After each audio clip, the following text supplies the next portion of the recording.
Dr. Ranjani Parthasarathy is a professor in the Department of Information Science and Technology, Anna University. Her area of specialization is computer architecture and networks. One of her special interests is Indian language technology systems. She is actively involved in research in all the areas and has over 50 publications to her credit. She has about 25 years of experience covering both industry and academics. Welcome to the UGC lecture series in computer science. This is a series of lectures in computer architecture. We have been looking at various aspects of a computer system. Of late we have been looking at the input-output system. With respect to input-output system, we have already looked at interrupts, we have looked at the DMA mechanism, and also we have seen the different interface circuits. We have looked at the serial interface, parallel interface circuits and so on. So what we will be looking at in today's lecture is a little bit on some I/O standards. We will also look at some I/O devices and some trends with respect to I/O devices. So when we talk of standard I/O interfaces, there are three widely used bus standards that we normally hear about. Okay. One is the PCI, which is called as the Peripheral Component Interconnect Bus. Second is the SCSI bus or the SCSI, Small Computer Systems Interface Bus, and then we have the USB, the Universal Serial Bus. I am sure that most of you would have heard of the USB, the Universal Serial Bus, even if you have not really heard of the PCI and the SCSI. The PCI and SCSI actually are pretty much internal to the system. So you might not have heard of PCI and SCSI, but you definitely have heard of the USB bus, because this is something which we use to connect up external devices. So if we look at the PCI bus, the Peripheral Component Interconnect Bus as it is called, this is a system level bus.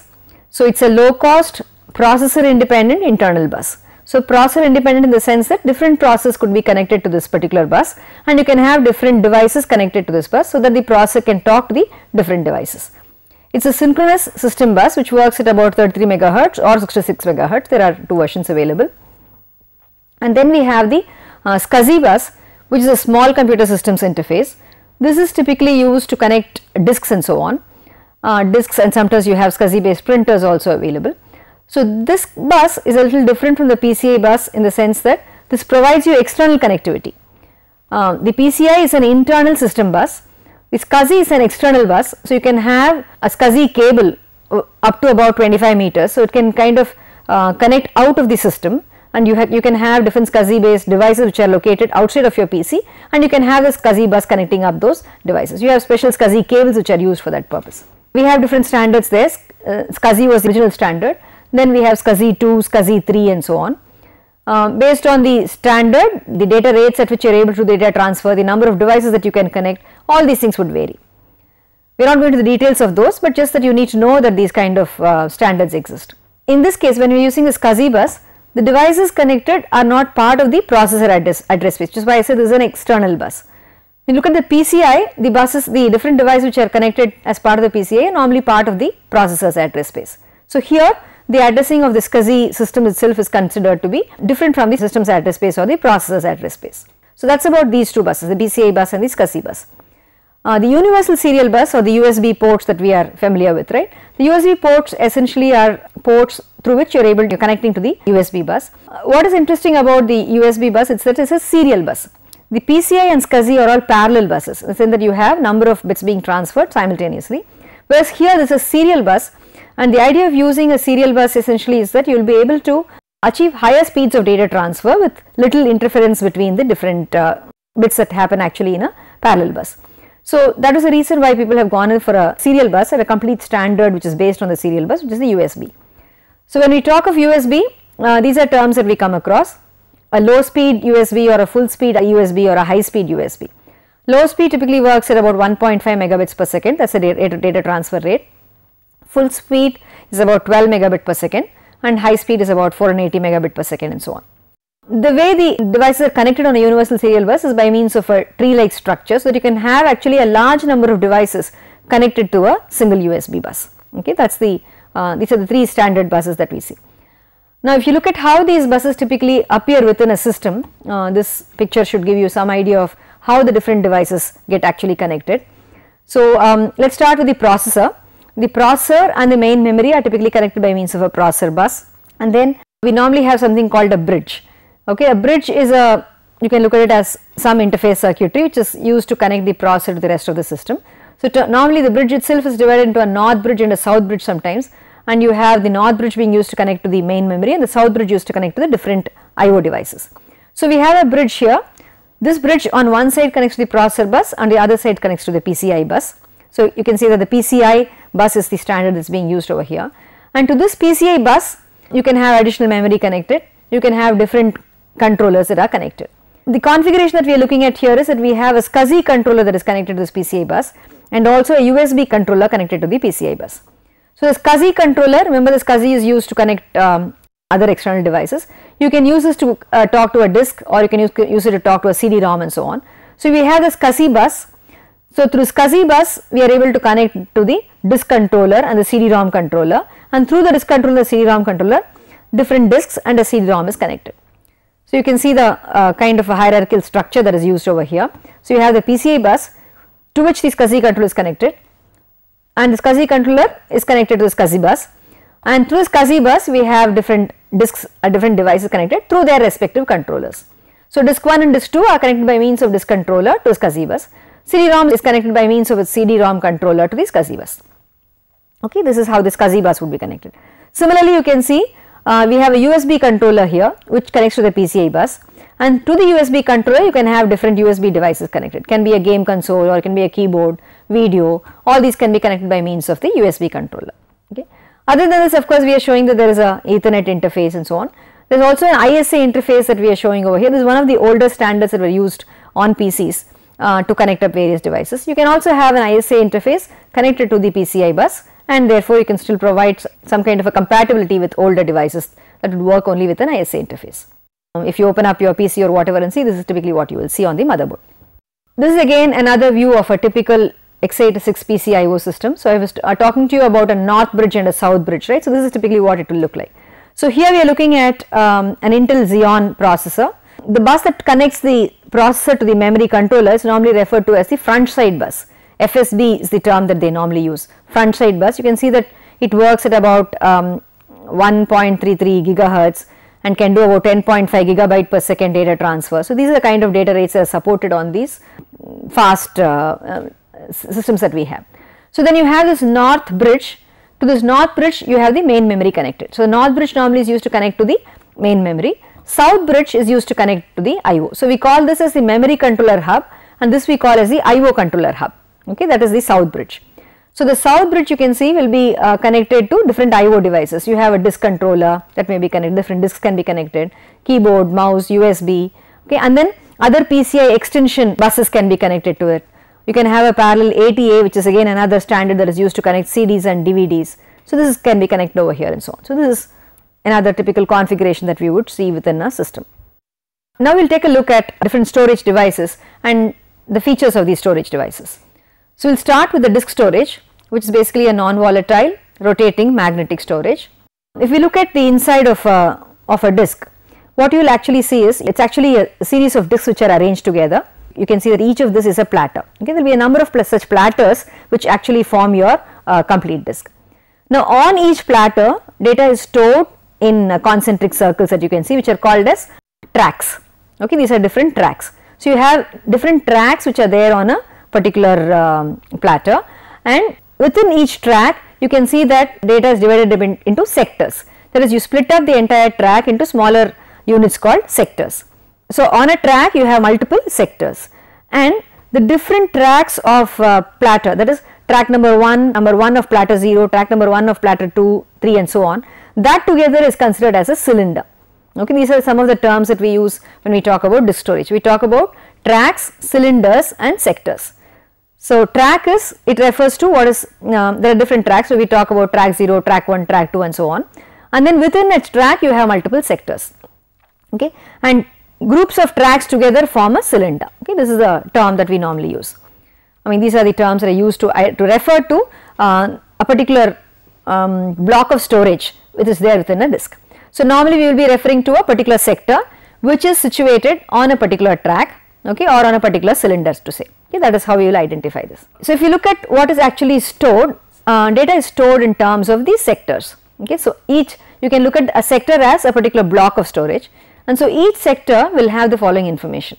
It will have a sector ID to identify which sector we are referring to, and then the actual data, which is about 512 bytes or 4096 bytes. In fact, now we have 4096 byte data storage on the sectors, and then there will also be an error correcting code or an ECC that is stored along with the data. Now, the purpose of storing error correcting code is basically to hide any defects that may be there and recording errors. Whenever there is a defect, for instance, the error correcting code will be used to identify that there is an error and correct it if possible. Okay, that is the purpose of an error correcting code. Okay. Then in addition to the error correcting code, the ECC information, there will also be some synchronization fields and gaps which are there for every sector. Now, this is in order to make sure that your data is recorded correctly and that you are able to read it back correctly and so on. Okay. So, this is the information that will go into a sector, and then when you access a sector, okay, you will find that typically what will happen is that if you look at this picture, these disks are rotating at a particular speed, right. So, and there will be a head which is located, which is kind of located on top of this on top of each of these disks for platters as such. And so, what actually needs to happen is that the area which comes in contact with the head, that is the one from where you will actually be able to read the data. So, what will happen is that the sector will rotate and come under the head. So, that is what needs to happen. Okay. So, if you look at how the data will be read, you will see that you first have to seek to a particular track. So, you can see that there are different tracks, right. So, you need to go to a particular track first. So, seek is the first operation that is done. So, we have some delay for doing the seek itself, it is called as a seek time. Seek time is the time taken for the head to move to a particular track. Note that there are different tracks. If your head is at the outer track, okay, for it to go to the inner track, there is some time that will take for the head to actually move, it is a mechanical movement. Okay, so, it will take some time. So, that is called as the seek time. The seek time is the time taken to move the heads. And then we talk about a rotational latency, which is the time that it takes for the disk to rotate, so that that particular sector comes under the head. So, remember the head is, let us say the head is somewhere over here. So, the sector that we want to read has to come to this position. So, the disk has to rotate, okay, for it to come over here. That time that it takes for it to rotate and come under the head, that is called as the rotational latency. Once it comes under the head, now the data transfer can take place. So, you read the data and then you transfer the data, okay, and then it goes through the controller. Remember that all our disks are sent through a controller. So, a controller overhead would also be there for doing the data transfer. Okay. All this is assuming that you are ready to do the data transfer. But if there are already other accesses which are pending, some IO access taking place on the disk, then there will be a delay because you will be waiting in a queue before the access can be completed. Okay. So, if you look at the total time that is taken for accessing the disk, therefore, it has all these components. There will be a queuing delay if other accesses are pending.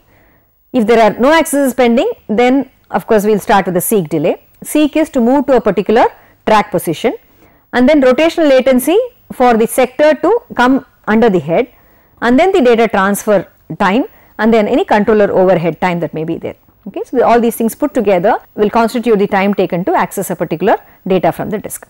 We will take a short break and then come and look at an example of how the disk access time can be calculated.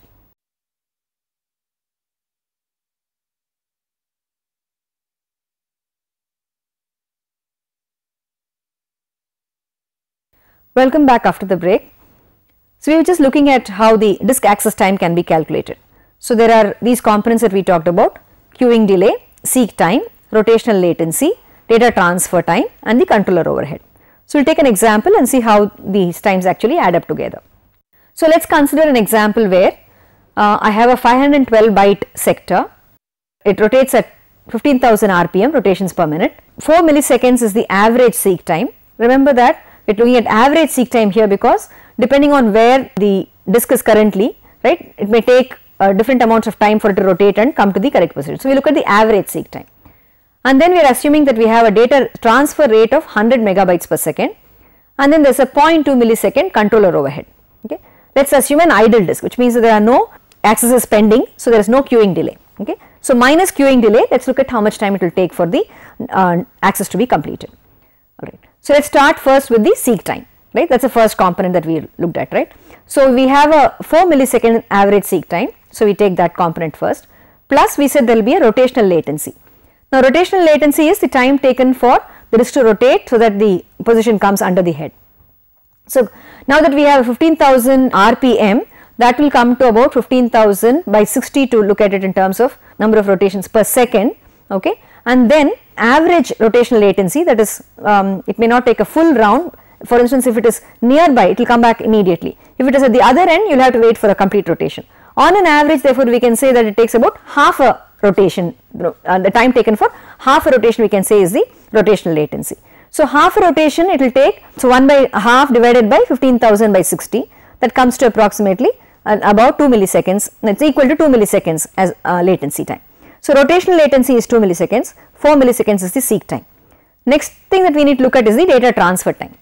Now, the data transfer time is from a sector we can read 512 bytes, and once you read the 512 bytes, it is transferred at a rate of 100 megabytes per second.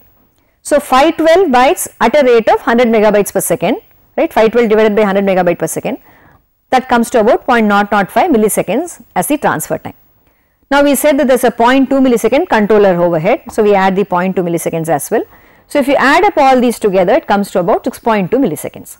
Okay, so you can see that the average read time will be 6.2 milliseconds for a single sector. If the actual average seek time, now we said the average seek time is 4 milliseconds, right? The actual seek time, so let us say was only 1 millisecond, then the average read time would come to about 3.2 milliseconds.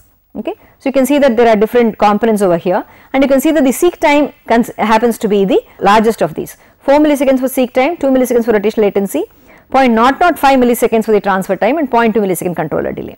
If you are able to reduce the seek time, you will be able to reduce the overall disk access time. So, when we look at performance of disk, therefore, many times our concentration is on the average seek time. So, manufacturers for instance quote the average seek time, okay, which is based on all possible seeks. Okay. But when you actually try to lower the seek time, it can be done with the help of looking at some locality issues and the operating system scheduling for the disk. Okay. So, OS scheduling plus locality normally will lead to smaller actual average seek times. Okay. So, you will look at how the disk scheduling is done by the OS when you study about OS. Of course, other than this we have smart disk controllers which also try to allocate physical sectors on the disk in such a manner that your overall access time becomes faster. So, typically what the smart disk controllers will do is they will present a logical sector interface to the host and take care of the actual physical interface through the different buses, this SCSI bus for instance that we saw. Okay. Another thing that the disk drives will also do is they also include caches. So, caches we have seen always helps us to improve performance, right. So, similarly there are caches present in the disk drives and you prefetch sectors in anticipation of access. So, put it into the cache, prefetch the sectors so that you can avoid the seek and rotational delay for every access. So, while some access is taking place, you already transferred some of the data over here, it is some kind of a pipelined access that you can look at. Okay. So, by providing for caches, you can try to improve the disk performance. That is what many disk controllers today do. The next device that is very commonly used is the flash storage device. So, if you look at the flash storage device, again it is another non-volatile semiconductor storage. It is about 100 times to 1000 times faster than a disk and it is smaller, lower power and more robust. The only thing is of course it is more expensive, more dollars per GB between disk and DRAM. Okay, that is the kind of thing that we have. So, this is just a picture of what is there inside your USB stick. Okay, you can see that there is some kind of a controller device and there is a flash device that is sitting inside your USB disk. If we look at different types of flash, okay, these are the terms that we will come across. We talk about NOR flash and NAND flash. NOR flash when we talk about, here a bit cell is like a NOR gate and this will allow for random read write access and this is normally used for instruction memory in embedded systems. A NAND flash when we talk about, here a bit cell works like a NAND gate, okay, and with NAND flash you can have denser data storage, that is more number of bits per area. Okay, but the access is normally done block at a time. Okay, it is not a bit by bit access, but you do a block by block access, block at a time access that is used. So, this normally gives us a cheaper storage per gigabyte and this is the one that is normally used in our USB keys, media storage and so on. Okay. One of the problem with the flash devices is that the flash bits wear out after about thousands of accesses. So, which is why your USB drive can wear out after some time. Okay. So, it will wear out after thousands of accesses. So, it is not suitable therefore for a direct RAM or a disk replacement. Of course, now we are coming up with other flash technologies which are also coming in as replacements for RAM and disk and so on. Okay. But to tackle the wear problem that we have, there is something called wear leveling that is used. That is, there may be some areas of your disk which are used often, so they will wear out soon. So what you do is you will remap data to less used blocks. So that is something which the flash controller would normally do in order to make sure that you are able to tackle this kind of a wear out problem that can happen in flash drives. Another common storage media that we have is our optical storage. Optical storage, in fact CDs, DVDs, all of them have a similar mechanism that is used for storing data. What happens in optical storage is that data is stored in the form of what are called as bits and lands. Okay. So land is whenever I have, for instance, when you have zeros, they are stored as a particular as a land level, and you have bits which are used for storing ones and so on. Okay. So whenever you have a transition, for instance, you have a bit, and when there is another transition, you come back to a land and so on. So these are the kind of different ways in which data can be stored. The idea basically is that when you have a bit, it's like a small dip that is there in the coating that you have. So you have a laser which kind of incident on the surface that you have here, and it gets reflected back. Now depending on whether you have a land or a pit, the amount of data that gets reflected becomes different. Okay. So based on that you identify whether it is a land or a pit, and based on that you identify whether it is a 0 stored there or a 1 that is stored over there. So this is the simple mechanism that is used for optical storage. And again, depending on the kind of storage device that we actually have, we have different layers and different coatings which are used over here. Okay. So there is a lacquer layer and then an aluminum layer, and then there is normally a polycarbonate layer which is a clear plastic which is used for protecting the inner layers that we have. Okay. So data is stored basically by carving out these pits on the different surfaces that are available. On optical discs, data is normally stored along a spiral. Okay. It is a spiral kind of shape that is used for storing the data. On magnetic disc we saw that it is more like a concentric circles. Here it is more of a spiral kind of a data storage that we have. And CDs normally store only one layer of data, and it is normally read from inside to outside. DVDs you can have normally you have two layers of data, and so that one layer we read from inside to outside, and then the second layer is read back to inside, from outside back to inside. With DVDs you can also have double sided DVDs, which means you would have actually 4 layers of data that can be stored, which is why DVDs give you a higher rate of or denser data storage. Okay. So instead, in fact, this is some interesting information that you can look at. Suppose we were to lift the data track off a single layer of a DVD and stretch it out into a straight line. It can be almost up to 7.5 miles long, which means if you have a double sided double layer DVD, that means 7.5 into 4. Okay, so you will have about 30 miles of data. So that is the amount of data that we are actually storing on the DVDs. So that is a kind of some interesting information for you to look at. Okay. So in general, when we look at in IO system performance, one of the factors which is very important is dependability. Okay. So dependability is what we look at, that is we want the storage devices to store data for a long period of time, and we want it to store it correctly. Okay. So dependability is an important aspect that we look at when we talk about IO system performance. Okay. Other performance measures of course are latency, which is the response time, throughput, which is the bandwidth. And for desktops and embedded systems, we are mainly interested in response time and diversity of devices. For servers, we are mainly interested in throughput and expandability of devices. Okay, these are the factors that we look at when we look at IO system performance. Okay. So when we talk of dependability, what is it that we are looking at? We know that a failure can occur, and when a failure occurs, there will be some service interruption, okay, some deviation from the specified service, and then when we restore it back, we get back to the service being delivered. When do we say we have a fault? It is a failure of a component, and it may or may not lead to system failure. Okay, so that is something that we need to look at. So dependability is identifying that there is a fault, then there may be some kind of a time that is taken up for repairing the fault, and then we come back to. So the cycle of dependability is something that we need to understand. Okay. So if we look at dependability measures, therefore, these are terms that we talk about. We talk about something called mean time to failure. This is a measure of reliability. What is mean time to failure? That is the average time that it takes before a machine can fail. So if your mean time to failure is large, that means your system is very reliable. Okay, that is, it takes a long time to fail, which means that it is reliable. Okay, that is what we say. Another term that we talk about is mean time to repair. Okay, this is MTTR, which is the time it takes for the repair to be done. So mean time between failures therefore will be the sum of mean time to failure plus mean time to repair. Okay, that is how long it takes before a failure occurs, and then when a failure occurs, how long it takes for that repair to be done. So MTTF plus MTTR will give you the mean time between failures. Okay. So, availability we can say is MTTF divided by MTTF plus MTTR. Okay. So, this is what availability is. So, if I want to increase availability, that is what our goal always is, right. How will I improve availability? I can improve availability by increasing MTTF, that is mean time to failure, and by decreasing the MTTR. Okay. That is what we normally do. Okay. This is done, MTTF increase is done by means of fault avoidance, fault tolerance techniques and so on, by providing duplicate devices, duplicate disks and so on, and MTTR reduction is done with the help of improved tools which will be able to allow us to do the diagnosis and repair faster. Okay. So, this is what we have. So, to improve reliability, one of the things which is done is a redundant array of inexpensive disks. A technique called RAID is used. Okay, technology in fact called RAID is used. So, redundant array of inexpensive disks. So, what we do here is we use multiple smaller disks rather than one large disk. So, the effect is that you can access these disks in parallel, therefore, you get improved performance, and since we have these extra disks, we can also do it for doing redundant data storage, therefore, we can come up with fault tolerant storage systems. Okay. So, this is something which is used in many high performance disk systems. So, when we talk of RAID, in fact, we talk about different RAID levels. There are different types of redundancy that can be provided with the help of these RAID systems. One is RAID 0, in fact, we talk about different levels, level 0, 1, 2, 3 and so on. Level 0 is no redundancy, okay, but helps to improve performance because you have multiple disks.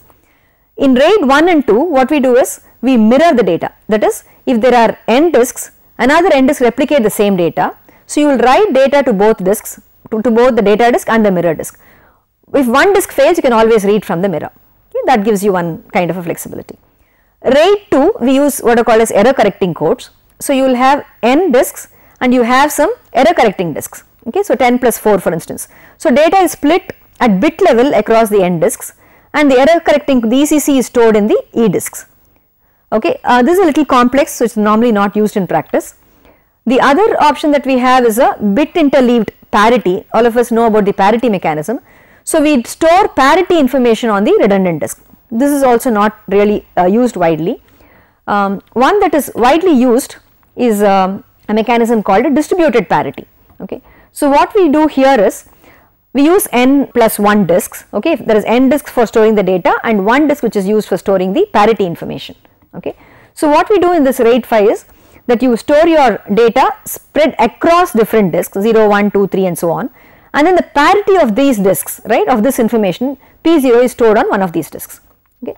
We do not have one disk which is dedicated for storing parity, instead we store parity on different disks. Okay. So, for instance, for the first level of data 0, 1, 2, 3 parity is stored over here. For the next 4, 5, 6, 7 parity is stored in this disk P1. For the next set of data 8, 9, 10, 11 parity is stored over here and so on. That is, if we take for instance 5 disks altogether, 4 of them are storing some information, the 5th disk stores the parity. That 5th disk parity information is not one fixed parity device but stored across multiple devices.